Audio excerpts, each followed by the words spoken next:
हम हिमालयन चंद्र टेलीस्कोप के पास है। तो ये जो है हिमालयन चंद्र टेलीस्कोप है, इंडियन एस्ट्रोनॉमिकल ऑब्जर्वेटरी का पहला टेलीस्कोप है जो कि ईयर 2000 में चल हुआ था। तो ये एक इंडियन एस्ट्रोफिजिसिस्ट है सुब्रमण्यम चंद्रशेखर, उनके नाम पे किया है हिमालयन चंद्र टेलीस्कोप। हम शॉर्टली HCT बोलते हैं, बट साइंटिफिकली हम इस टेलीस्कोप को 2 मीटर टेलीस्कोप बोलते हैं। 2 मीटर इन द सेंस जैसे इसके अंदर एक मेन मिरर है, प्राइमरी मिरर, जो सर्कुलर डिस्क के अंदर है, जो कि एक पैराबोलिक मिरर है जिसका डायमीटर जो है 2 मीटर है। तो इसलिए हम इसको साइंटिफिकली 2 मीटर टेलीस्कोप बोलते हैं। तो यहाँ पे जितने भी टेलीस्कोप है हिमालयन चंद्र टेलीस्कोप के अलावा बाकी जितने भी टेलीस्कोप वो सब स्टेलर टेलीस्कोप है। दैट मीन्स सिर्फ रात को ही ऑब्जर्वेशन करता है। तो जैसे रात को ऑब्जर्वेशन के टाइम जैसे ये डोम का स्लिट जो है जैसे वर्टिकल वाला, ये इतना पार्ट ओपन होता है, इतना पार्ट ओपन होता है। एंड देन ये टेलीस्कोप जो है अपने एक ऑड एजिमुथ एक माउंट पे है। दैट मीन्स इस कैन रोटेट 360 डिग्री, और ये वर्टिकल भी जाता है 0 to 90 डिग्री, जैसे इस तरह से। अभी इसमें ट्रॉप नहीं है, जब ट्रॉप होगा तो काफ़ी हैवी होगा, तो बहुत प्रिसीशन पे चलता है। एंड देन ये पूरा डोम जो है 360 डिग्री रोटेट करता है, तो उस तरह से पूरे स्काई को कैप्चर कर देता है। एंड तो जब ये खुला होगा उस टाइम जैसे स्टारलाइट जो आता है या इंफ्रारेड सिग्नल्स आता है, वो पहले जब सीधा जो है इस प्राइमरी मिरर पे फॉल होता है। एंड देन ये प्राइमरी मिरर जो है उस सिग्नल्स को ऊपर की तरफ फेंकता है, रिफ्लेक्ट करता है। एंड देन ऊपर एक मिरर है, सेकेंडरी मिरर, जो कि नीचे की तरफ है, कॉन्वेक्स मिरर। फिर वो उसको फिर से फोकस करता है। एंड देन इसके प्राइमरी मिरर के बिल्कुल सेंटर में एक पतला सा होल है, उसके थ्रू जा करके अलग अलग रिसीविंग सेंसर है जो इसको रिसीव करता है। एंड देन जा करके जैसे नीचे हमारे कंट्रोल रूम के उस पर है बहुत ही बड़ा जो कि स्पेक्ट्रोग्राफिक कैमरा जो इतना टेलीस्कोप के बेस जितना बड़ा है, तो उसमें जाता है। फिर उस तरह से डाटा को प्रोसेस होता है। और जो यहाँ का जितने भी डाटा जो है बाहर जैसे आपने देखा होगा छोटा सा वाइट कलर का एंटीना, वो एक डेडिकेटेड सैटेलाइट लिंक के थ्रू ये पूरा डाटा जो है बेंगलोर जाता है। बेंगलोर में हमारा आएगा रिसर्च लैब है, तो वहाँ पे ये साइंटिस्ट लोग हैं उस डाटा का एनालिसिस करते हैं।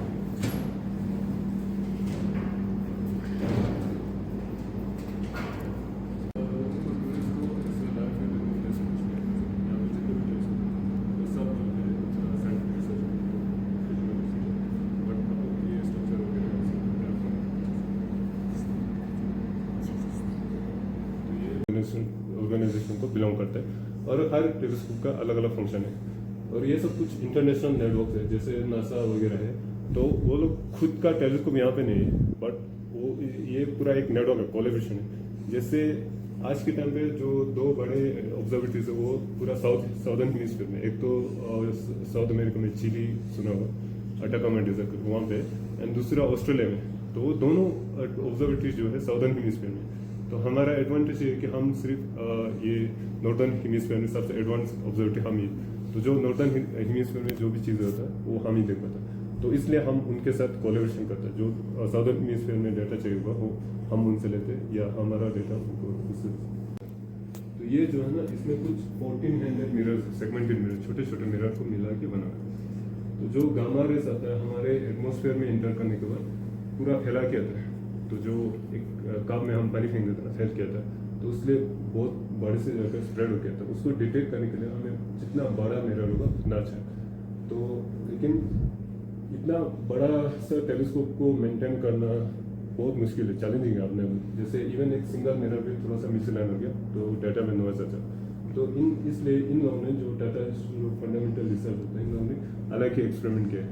तो बड़े से टेलीस्कोप को जगह में बनाने की जगह ऐसे 7 टेलीस्कोप, छोटे छोटे टेलीस्कोप को एक बड़े से जगह में स्प्रेड करके, तो ये पूरा 7 टेलीस्कोप है, सिंगल टेलीस्कोप डिसाइड करते हैं, एक टेलीस्कोप जैसा पूरा सिंग में चलता है। एंड ये सब मेथड है जिस मेथड से स्टडी करता है साइंटिस्ट लोग, जो स्पेक्ट्रोमेट्री, ये फोटोमेट्री जो मोस्टली एक्सोप्लैनेट्स को स्टडी करने के लिए यूज होता है, और चेरिंगहोफ टेक्निक जो गामा रे को डिटेक्ट करने का एक मेथड है।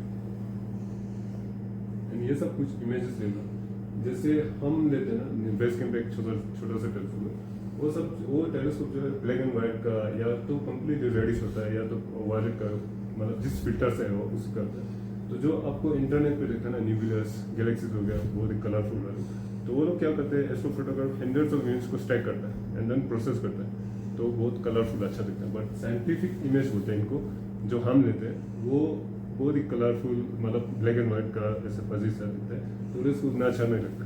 लेकिन जो ये टेलीस्कोप है, जैसे ही सुपरनोवा है, इसी ऑब्जेक्ट को सालों तक लेता है, रोज लेता है, एंड देन ट्रैक करता है कि ये ऑब्जेक्ट जो है स्पेस में ओवर द टाइम कैसे बिहेव करता है, तो फिर उसमें स्टडी करता है कि क्या चेंजेस आए। तो एक निबुला जैसे ये एक क्लस्टर है, जैसे हम नेकेड आई से देखते हैं ना 7-6 स्टार कॉन्स्टिट्यूशन एक साथ दिखता है, लेकिन टेलीस्कोप से देखें हम वहाँ पे आपको थाउजेंड्स ऑफ स्टार दिखेगा एक ही जगह। और ये मिल्की वे गैलेक्सी इसी विंटर्स में कैप्चर किया गया, ये वाला जो है, तो ह्यूमन हेल्थ पे भी काफ़ी इफेक्ट होता है। और जो नॉक्टर्नल एनिमल होते हैं जो रात को काम करते हैं, उन सब के लिए जो जैसे जो हमने जो है वाइल्ड लाइफ सेंचुरी है, तो इसलिए हो सकता है। एंड ये कुछ लोकल्स होते हैं जिनके पास ये टेलीस्कोप जो इन लोग टूरिस्ट को दिखाता है, एंड मतलब छोटे टेलीस्कोप के थ्रू टूरिस्ट को प्लैनेट्स वगैरह, मून वगैरह कुछ नहीं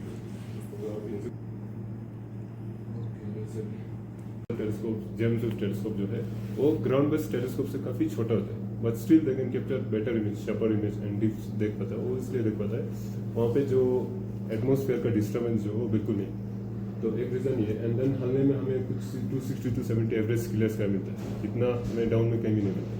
तो जो हमने जो ट्रांस हिमालयन जो हिमालयन के पार होकर के, तो जो क्लाउड जो है मोस्टली पहाड़ को पार करके यहाँ तक पहुँचने में बहुत, जैसे इस साल है ना, हाल में शायद ग्राउंड उस पर मतलब हार्डली बिल्कुल नहीं हुआ स्नोफॉल जो, तो उसमें। एंड देन आज के टाइम पे एक बड़ा फैक्टर है जो आर्टिफिशियल लाइट पोल्यूशन। जितना आर्टिफिशियल लाइट पोल्यूशन ज़्यादा हुआ उतना हम स्टार्स को कम देख पाते हैं। तो उसको मेजर करने का एक स्केल होता है, बोटर स्केल होता है, 1 to 9 तक होता है। जो बोटर स्केल 1 है वो डार्केस्ट पॉसिबल नाइट है, तो हमने बोटर स्केल 1 पे था। तो जो बड़े बड़े सिटीज़ न्यूयॉर्क वगैरह, दिल्ली, मुंबई जो है 8-9 में है बोटर स्केल, जो कि हार्डली हमें 3-4 स्टार वगैरह देता है। यहाँ पे जो इवन मिल्की वगैरह नेकेड ऐसे देख सकता है ना, वो इसलिए डार्केस्ट पॉसिबल स्टार 7 टाइम्स बड़ा होगा, 13.7 का। और ये सोलर ऑब्जर्वेटरी जो कि पेंगोंग में है, मेरा गाँव के पास, और ये इसका ड्यूरेशन होगा 3.4। एंड उसी जो लाइट पोल्यूशन वगैरह जिसको बढ़ते हुए देखते हैं